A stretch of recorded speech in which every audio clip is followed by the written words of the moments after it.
정권 교체로 그동안 정치를 못 바꿨다 이렇게 말씀하셨는데 그런 평가에 대해서는 어떻게 생각하세요? 그동안의 정권 교체가 소용이 없었다 이런 식으로 말씀을 하셨는데요.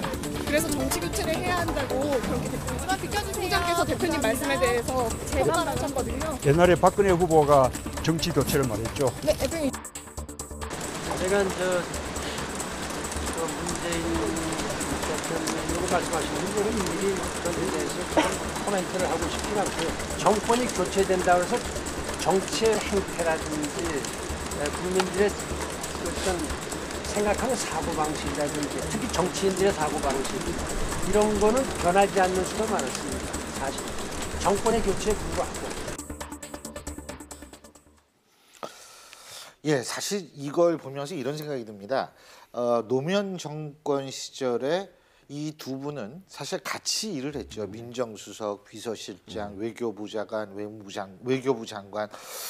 그런데 이제 두 분이 이제는 같이 대선 레이스에서 지금 뛰고 있는 그런 모습인데 일단 반기문 전 총장 같은 경우 귀국 직후에 이 사드 배치 문제에 대해서 그리고 천안함 폭침 뭐 이런 보수 결집용에 관한 발언을 많이 했었는데요. 자, 여기에 대해서 먼저 반기문 전 총장의 발언부터 들어보시죠. 한반도의 현실이 거의 지금 준전시 상태 같은 이런 상황이기 때문에 정부가 그러한 조치를 취한 것은 마땅하다 이렇게 생각을 합니다.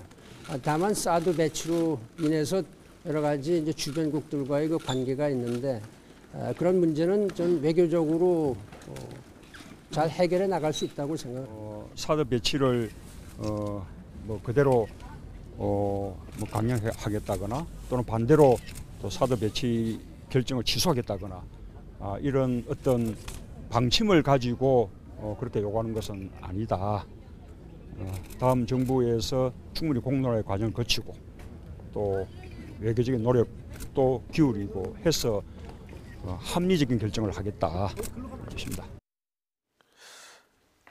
이거 보면은 조금 헷갈리시는 분들도 많을 거예요. 이 두 분의 얘기가 비슷하게 들리면서도 이게 같은 건가 다른 건가 어떻게 보세요? 아니 그러니까 문재인 이제 예. 다른 보다 반기문 전 총장이야 뭐 그렇게 얘기하는 게 이해가 좀 되는데 문재인 전 대표의 이제 발언 때문에 문제가 되는 건데 예. 사실은 좀 강경하게 뭐 문제는 아니고 그냥 발언이 바뀐 거죠 예. 사실은. 근데 이제 제가 볼 땐 그래요. 대권 레이스에 들어갔잖아요. 이제는 어쨌든 뭐 우리가 인정하든 인정하지 않든 대권 레이스에 들어간 상태가 됐고 문재인 전 대표 입장에서는 현재 굳히게 들어갈 상황이에요. 그러니까 지금 지지율로 보면 어쨌든 가장 앞서 있는 주자기 때문에 그러면 현재 집토끼라고 얘기하는 진보 세력은 어느 정도 문재인 전 대표에 대해서 지지하는 것이 계속 갈 거고 그렇다고 하면 중립 성향이나 아니면 안보나 보수에 대해서 중요하게 생각하는 사람들의 마음도 얻어야 될 상황이 되는 거죠. 그래서 결국은 본인의 입장이 약간 바뀐 게 아니겠는가. 저는 전적으로 제가 볼 때는 대선 레이스에 자기에게 유익한 어떤 분위기를 형성하기 위해서 맞아요. 입장을 바꾼 게 아닌가 생각이 중원 싸움에서 이기기 위해서 그렇죠. 그렇죠. 네, 그렇겠다고 봅니다. 예,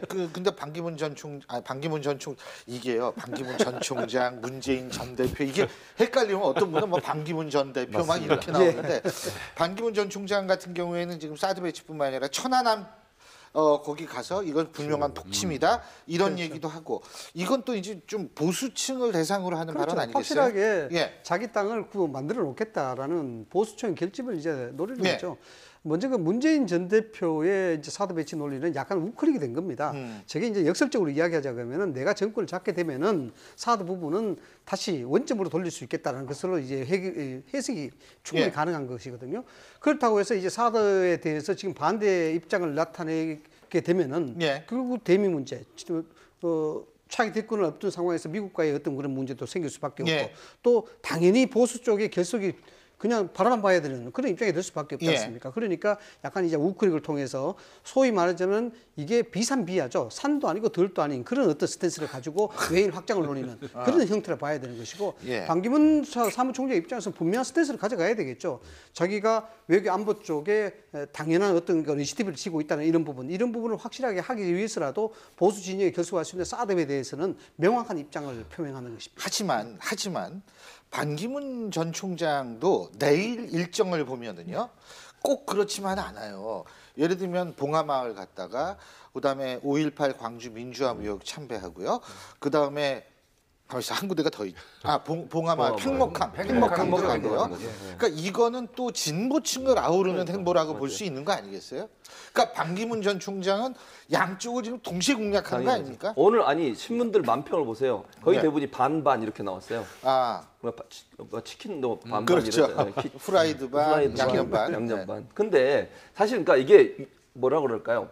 좋은 점도 있고 나쁜 점도 있는 것 같아요. 그러니까 좋은 점이라면 양쪽을 다 아우를 수 있지만 어찌 보면 또 정체성에 대한 혼란 또는 정체성에 대한 비판을 받을 수 있는 상황이 돼요. 그러면 지금처럼 사드 문제처럼 강력하게 보수적인 입장을 취하면 보수 세력들이 집결하고 결집할 수 있는 동력은 가질 수 있는데 그렇지 않고 만약에 반발을 하다가 양쪽으로부터 다 비토를 당할 가능성도 충분히 고려해 봐야 되는 거죠. 예. 근데 지금 그렇게 되는 게 뭐냐면 문재인 전 대표도 사실은 사드 문제는 굉장히 온화해졌거든요. 그러니까 이런 것들이 뭐냐면 문재인 전 대표는 그동안 대선 행보를 쭉 해왔기 때문에 집토끼는 확실히 잡았다. 그러니까 난 이제 외연 확장만 하면 된다 이건데 반기문 전 총장은 지금 왔다 이거죠 문제는. 집토끼가 없는 거잖아요. 지금 와가지고 양쪽을 다 잡아 이 차이에 있는 거 아니겠어요? 아니 결국? 토끼는 물색하는 과정이라고 봐야죠. 물색.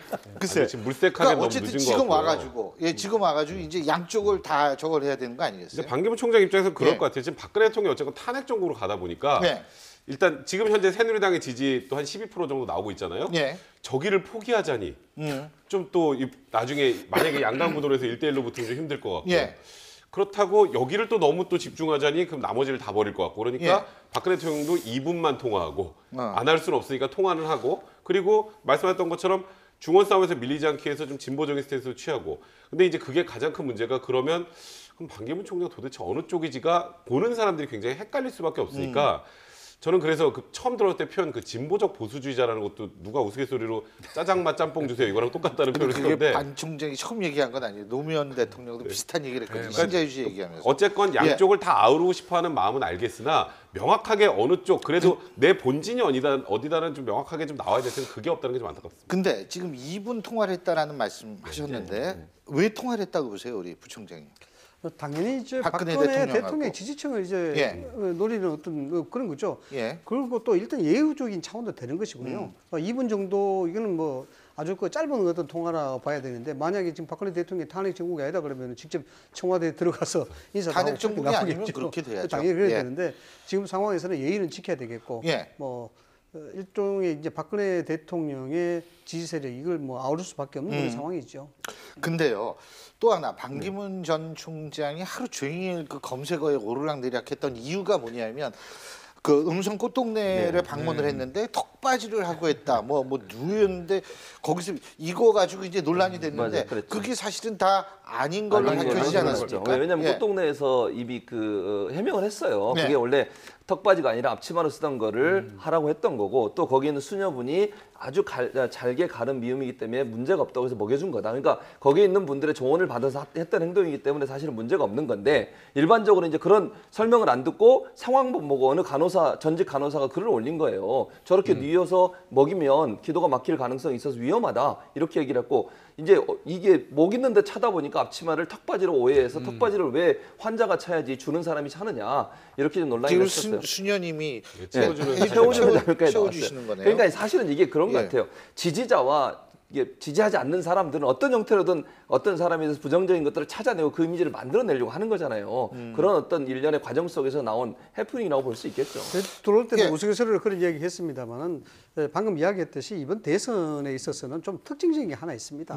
뭐냐 그러면은 저렇게 이제 뭐 턱받이냐 앞치마냐 이런 논란 가지고도 벌써 공격이 시작이 되는데 이번 대선 특징은 감정들이 대부분 격앙되어 있습니다. 상당히 특수적인 상황 아닙니까? 대통령이 탄핵을 정확한 받고 지적이십니다. 탄핵을 받은 상황에서 그러니까 사도성호 진영 간에 굉장히 대립과 대결 구도가 아주 첨예하다는 겁니다. 그렇죠. 그렇기 때문에 이번 대선에서는 상당히 아주 집요한 네거티브 공식부터 시작해서 지지자들의 아주 격앙된 감정들이 표출될 가능성이 굉장히 높다. 부총장님 아주 저도 사실 동감이거든요.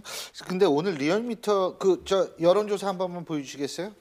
그거 보면은 반 전 총장은 소폭 상승하고 그리고 문재인 전 대표는 소폭 하락했다. 지금 이런 결과인데 이게 컨벤션 이펙트겠죠? 근데 뭐 아직은 조금 부족. 왜냐면 저게 이제 오차 범위 안에 있는 거잖아요. 네. 그래서 그렇게 심각하게 우리가 볼 문제는 아닌 것 같고 제가 볼 때는 예. 저게 설 전으로 일정 부분 변화가 있을 가능성이 뭐 있다고 봅니다. 그러니까 반기문 전 총장 입장에서는 설 전까지 다양한 행보를 통해서 사람들의 인지도를 높이고 알겠습니다. 이미지를 높이는 방법으로 갈 가능성이 있다고 볼 수 있겠습니다. 예, 어쨌든 뭐 여론조사라는 거는 추이를 보는 거니까요. 앞으로 계속 그 추이가 어떻게 되는지 저희가 지켜보면 될 것 같고요.